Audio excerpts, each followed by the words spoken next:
My name is Teresa Gonzalez. I'm Young Miss Latina New Mexico, and I'm also a Piedra Vista cheerleader.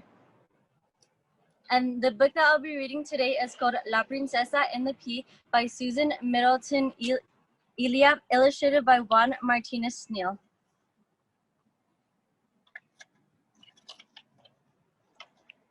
There once was a prince who wanted a wife, but not any niña would do in his life. His mother was very picky. She hoped for perfection. The prince was so lonely, in need of affection. But here came a maiden en route to her castle. I hope I can stay here if it's not a hassle. She winked at the prince who fell for her fast. No matter what mom does, I will marry this lass. The prince said, come in, but his mother, Laurana, decided to test her.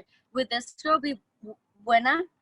Mom sneaked away to the royal jardín and found a small pea that was fit for a queen. She guarded the pea pod and took to the stair. If this girl is worthy, she will feel that it's there. She placed El Gustante in the bed for the guest. She had 20 mattresses. The queen settled in with her box of bombones, while lots of strong workers came in with colchones.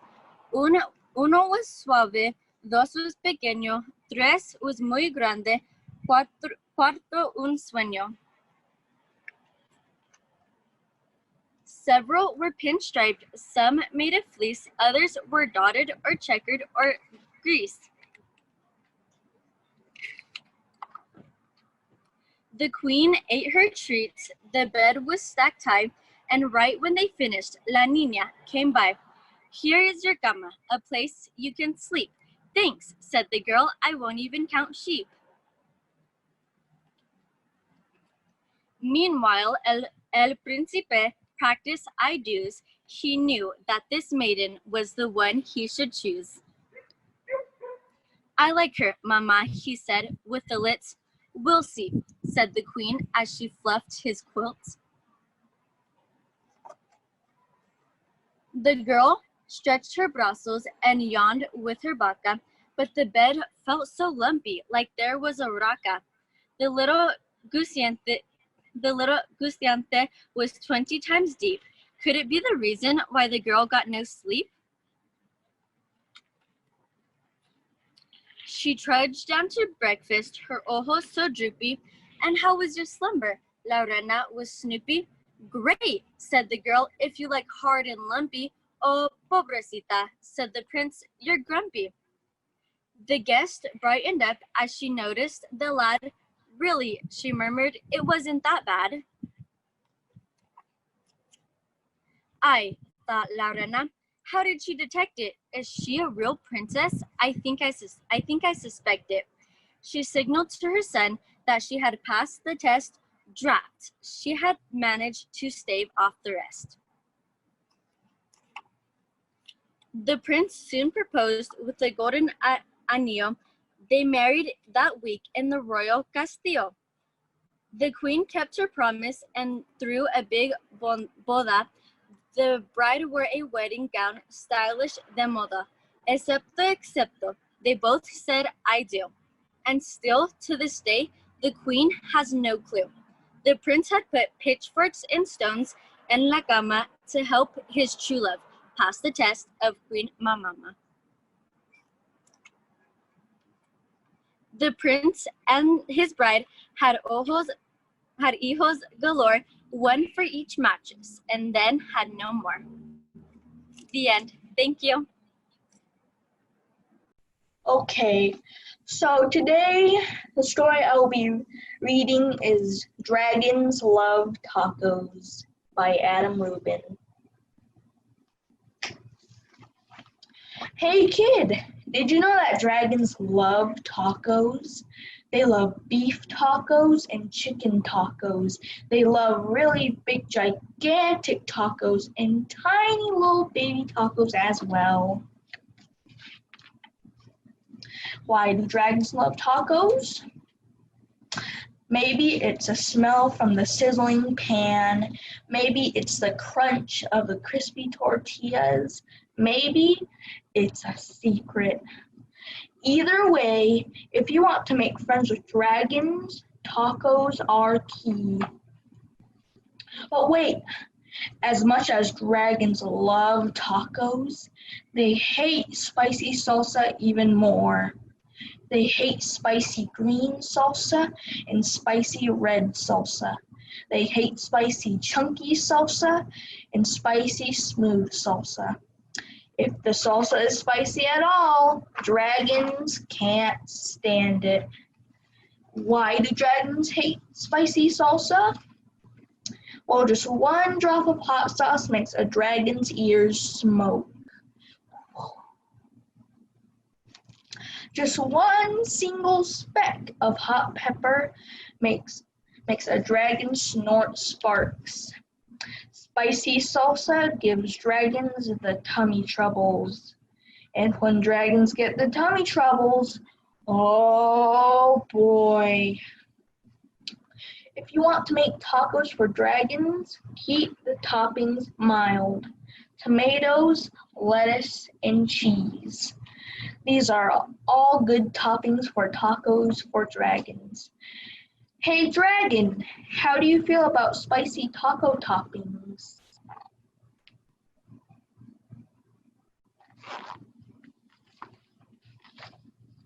Dragons love parties. They like costume parties and pool parties. They like big, gigantic parties with accordions and tiny little parties with charades. Why do dragons love parties? Maybe it's the conversation, maybe it's the dancing, maybe it's the comforting sound of good friends' laughter. The only thing dragons love more than parties or tacos is taco parties. If you want to have some dragons over for a taco party, you'll need buckets of tacos, pant loads of tacos. The best way to judge is to get a boat and fill the boat with tacos. That's about how many tacos dragons need for a taco party. After all, dragons love tacos. Just remember, dragons hate spicy salsa. Before you host your taco party with dragons, get rid of all the spicy salsa. In fact, bury the spicy salsa in the backyard so the dragons can't find it. These dragons love your taco party. They love the music, they love the decorations, they especially love the tacos. Congratulations. It's a good thing you got rid of all that spicy. Wait a second. What are those little green things in the salsa? You didn't read the fine print?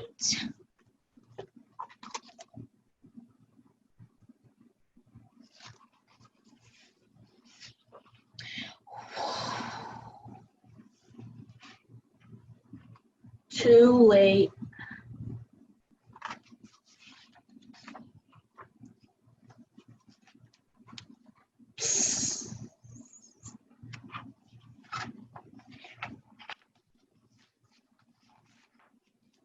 Why would dragons help you rebuild your house? Maybe they're good Samaritans. Maybe they feel bad for wrecking it. Maybe they're just in it for taco breaks. After all, dragons love tacos. The end. Thank you. Gracias. Asilo. Y el frasilo ayuda a la luna.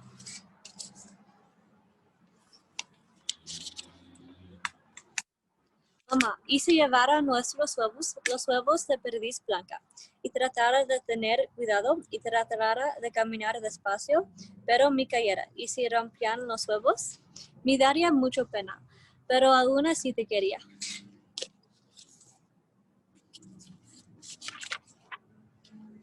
Y si pusiera un salmón en tu barca, en un armiño en tus manoplas y lemmings en tus botas de piel de foca, entonces me enojaría.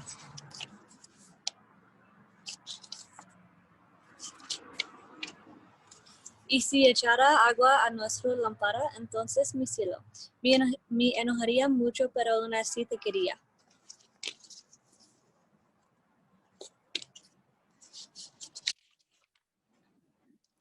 Y si me fuera de casa, entonces me preocupara.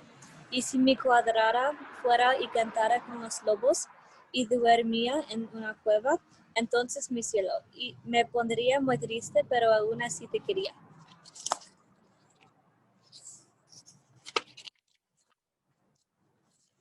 Y si me convertiría en un buey almizclero, entonces me sorprendía.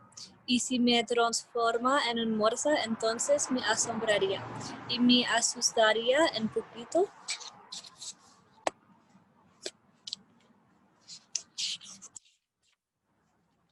Y si me convertiría en un oso polar y fuera el oso más malo que jamás hayas visto, y si tuviera dientes álgidos y brillantes y te persiga hasta tu tienda y lloras.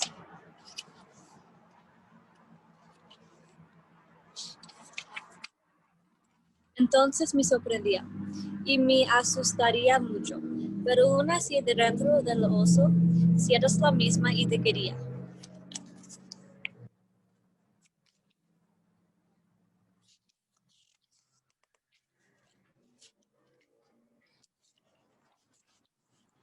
Siempre te quiera, por siempre jamás, porque tú eres mi cielo. And the end. Me llamo Brianna Peña Briguet. Yo tengo 11 años. Me representa Young Miss Latinita Mexico, US. Hi, my name is Brianna Peña Briguet. I am 11 years old and I represent Young Miss Latinita Mexico, US. Today I'm going to be reading La Princesa and the Pea. There once was a prince who wanted a wife, but not any niña would do in his life.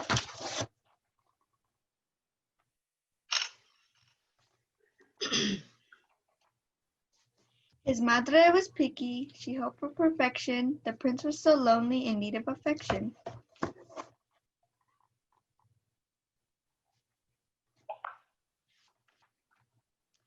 But here came a maiden en route to her castle. I hope I can stay here if it's not a hassle. She winked at the prince who fell for her fast. No matter what mom does, I'll marry this girl last.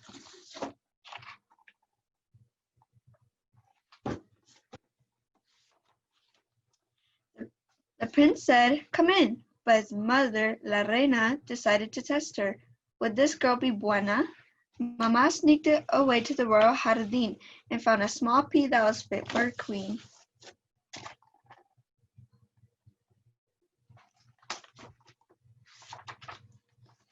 She guarded the pea pod and took to the stairs. If this girl is worthy, she'll feel that it's there. She placed El Guisante in the bed for their guest. She yelled, Vente, mattresses, lawfully requested.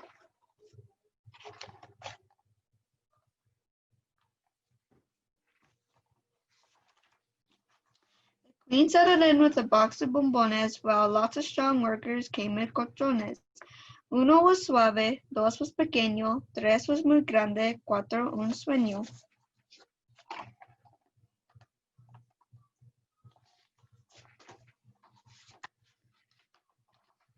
Several were pinstripes, some made of flea, others were dotted, others were checkered or gris.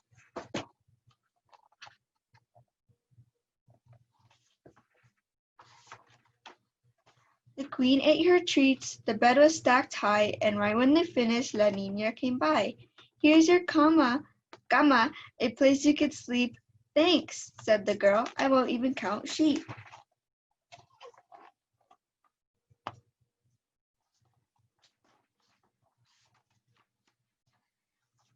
Meanwhile, El Príncipe practiced I-do's. He knew that the maiden was the one he should choose. I like her, Mama, he said with the lids. We'll see, said the girl as she fluffed up his quilt.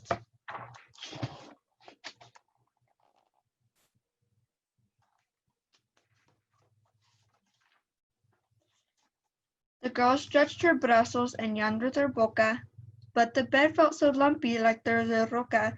The little guisante was 20 times deep. Could it be the reason the girl got no sleep?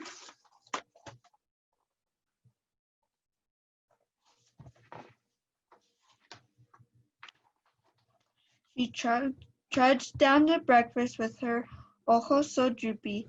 And how was your slumber? La Reina was snoopy. Great, said the girl, if you like hard and lumpy. Oh, pobrecita, the prince said. You're grumpy. Their guest brightened up as she noticed the lad. Really, she muttered, it wasn't that bad.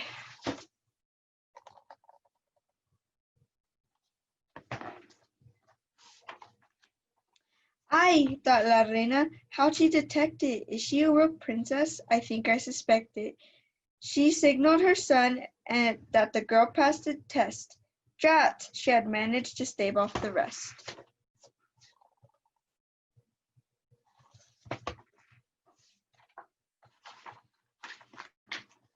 The prince soon proposed with the golden anillo.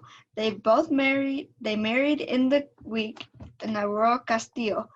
The queen kept her promise and threw a big boda.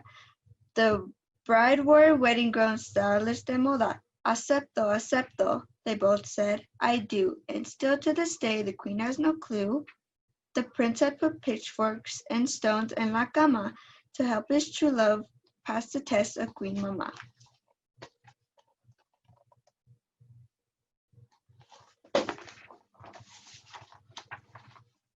The prince and his bride had hijos glory, one for each mattress, and then they had no more.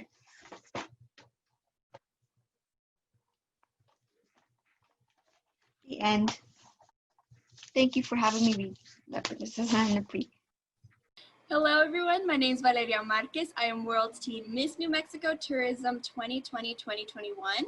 And actually talking about the little libraries in all of New Mexico, it actually inspired me and my mom to make a little library here in front of my house as well.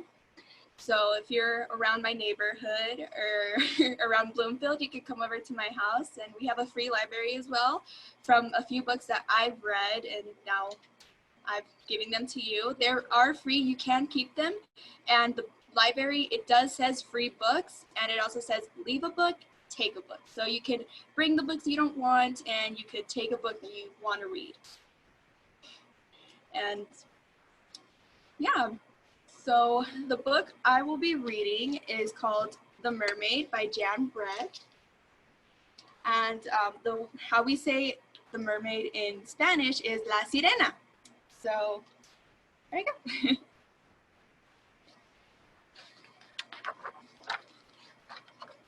All right. Under the sea, an octopus family got ready for a swim before breakfast. Time to put on your new hat, baby, said Oxygen.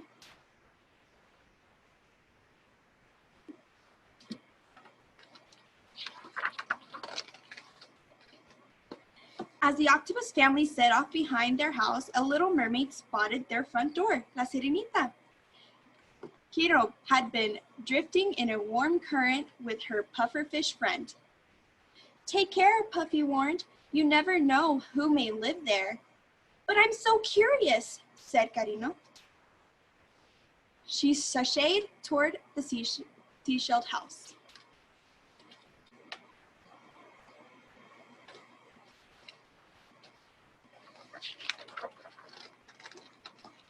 Inside, breakfast had been set out. There was a great big shell and a middle-sized shell and a little shell.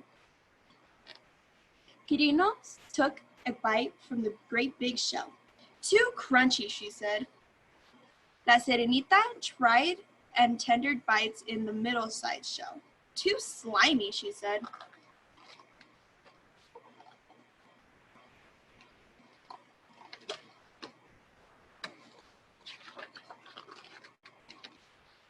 Puffy could guess that what was coming next. Quirino slid up to the little shell. In a minute, the tempting tidbit had disappeared. Just right, she said. All gone, Puffy said, as he wondered whose breakfast it really was.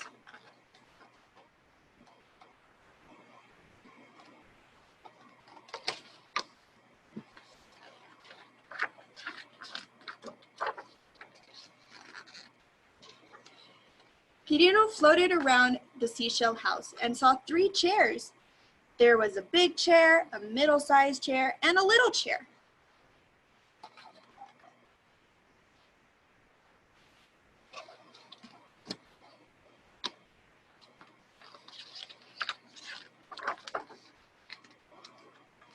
She sat down on the large coral chair. "Too many bumps," she said, as she smoothed her scales. Quirino wiggled into the middle-sized chair. Down she went. "The chair is too slippery," she gasped.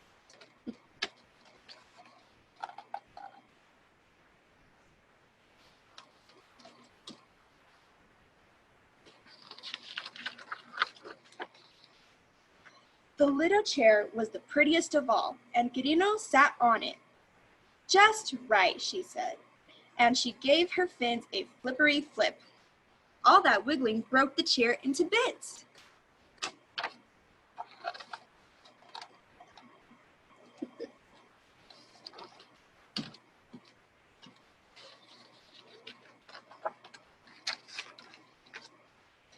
Quirino was sorry about the pretty chair, but not for long, because in the next room she spotted 3 beds. She and Puffy had been swimming for hours and were ready for a nap. She swam over and settled in. "What sweet dreams we'll have," she told her friend. But someone had been eating on that bed, and there were smashed shells and crab claws all around. "This bed is too messy," she sighed.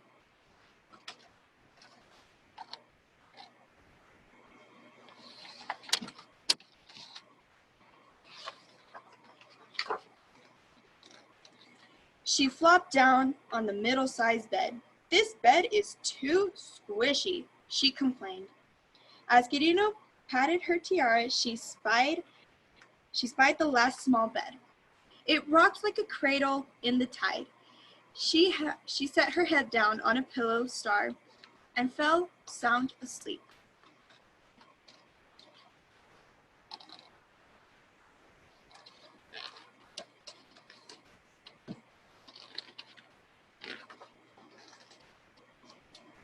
Soon, the octopus family returned over the sandy shoals. Right away, Octagon said, his breakfast shell overturned. "Someone has been crunching on my crunch oceans," he said, turning pink. Octagon huffed. "My breakfast has been splashed." She turned pinkish too. Baby looked around for her breakfast, but all she saw was an upside-down shell. "Someone has been eating my breakfast, and there's nothing left for me," she cried.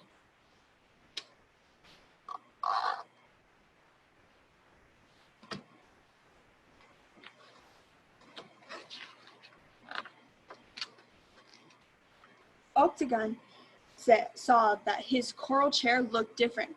"Someone has been sitting in my chair," he announced, now even radier. Octagon went from pink to red when she saw her chair. "Who has been squashing my chair and scattering my teacups?" she asked. Baby saw her beautiful chair all in pieces. The hermit crabs were taking it. "My chair is going, gone," she cried.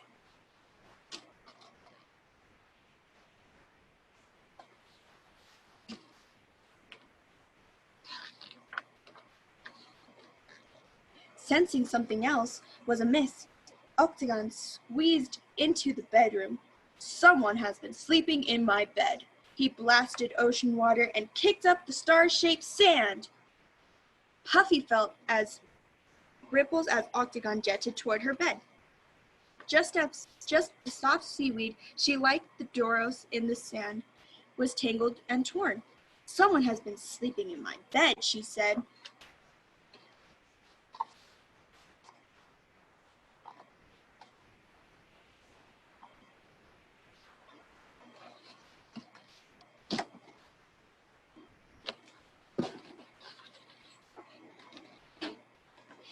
Baby octopus peeked inside her tiny bed and saw a beautiful mermaid. "Someone has been sleeping in my bed, and here she is." La Sirenita opened her eyes. The adorable baby's eyes were soft and sweet. Her skin was shell pink. her graceful arms dance, but she was wearing the oldest hat the Little Mermaid had ever seen. Carino, who didn't like to see anyone unhappy, gasped, "That will not do." She thought about her tiara and had an idea.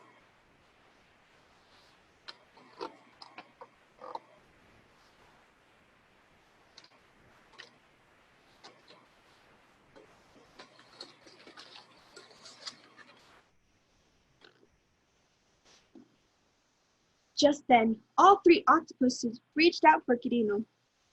With their 24 arms, Puffy was ready. He puffed with all his might. Puffa, puffa, pokery poke, stickety stick. His sharp prickles did not let the octopuses near the Little Mermaid. Quirino had just enough time to leave her gift before she darted away.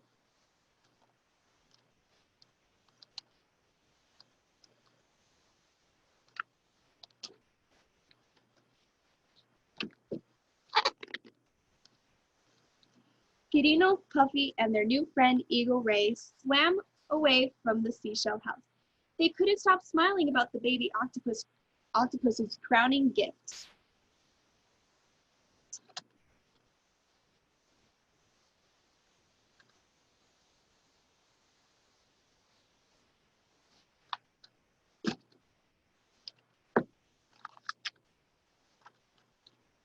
She looked radiant in her beautiful new tiara.